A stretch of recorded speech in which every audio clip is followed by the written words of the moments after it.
अमरावती जिल्ह्यातील कर्मयोगी संत गाडगेबाबांचे अंतिम श्रद्धास्थान असलेल्या श्री गाडगे महाराज संस्था श्री क्षेत्र नागरवाडी येथे आश्रमशाळेतील गोरगरीब आदिवासी मुलांकरिता दीपावली आनंद उत्सव सोहळ्याचे विशेष आयोजन करण्यात आलं होतं। प्रामुख्याने नागरवाडी इंद्रभुवनाचे शिल्पकार बापूसाहेब देशमुख यांच्या प्रमुख मार्गदर्शनाखाली या आनंद उत्सवाची सुरुवात पहाटे सकाळी 4:30 वाजतापासून आश्रमशाळेतील विद्यार्थ्यांना सुंदर सुवासिक उटणा लावून त्यांचे अभ्यंग स्नान घालून औक्षवण करण्यात आलं। त्यानंतर उपस्थित सर्वांनी सुंदर दिवाळी फराळाचा आस्वाद यावेळी घेतला।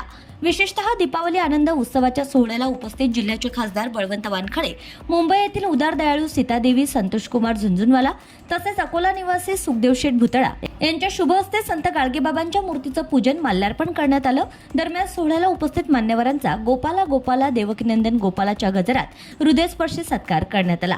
यानंतर उपस्थित मान्यवरांच्या हस्ते आश्रमशाळेतील विद्यार्थ्यांना खेळ, साहित्य व सुंदर नवीन कपडे, सुवासिक तेल, साबण, उटणं, फटाके, सेवकांना धान्य किराणा किट, नवीन कपडे इत्यादींचं वितरण करण्यात आलंय। परिसरातील गरजू वृद्ध मायबापांना धोतर, लुगडे, उबदार ब्लँकेट्स भेट म्हणून त्यांचा सत्कार यावेळी करण्यात आलाय। या शृंखलेत खासदार बळवंत वानखडे व मान्यवरांच्या उपस्थितीत नव्याने उभारण्यात आलेल्या सोयीसुविधायुक्त धान्य कोठारगृहाचं उद्घाटन यावेळी करण्यात आलंय। विशेषतः गेल्या 35 वर्षांपासून संस्थेचे सर्वेसर्वा बापूसाहेब देशमुख यांच्या संकल्पनेतून साजरा होत असलेल्या दीपावली सोहळ्याकरिता नागरवाडी इंद्रभुवनाच्या परिसरात आकर्षक विद्युत रोषणाई, रंगरंगोटी, हार फुलांचं तोरण साकारण्यात आलं होतं।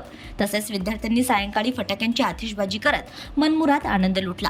या सोहळ्याप्रसंगी संजय भैया झुंझुनवाला, सारिका झुंझुनवाला, व्यवस्थापक तथा कर्करोग रुग्णसेवक प्रशांत देशमुख, संचालक तथा गौसेवक सागर देशमुख, संचालक गजानन देशमुख, व्यवस्थापक प्रकाश महात्मे, समाजसेवी गजानन जवंजाळ, दीपकदादा देशमुख, राजाभाऊ जोशी, माजी मुख्याध्यापक किशोर चौधरी, सुखदेव नवघरे आदींसह पंचक्रोशीतील नागरिक उपस्थित होते।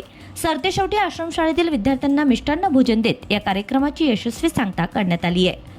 Bureau report, RCN news.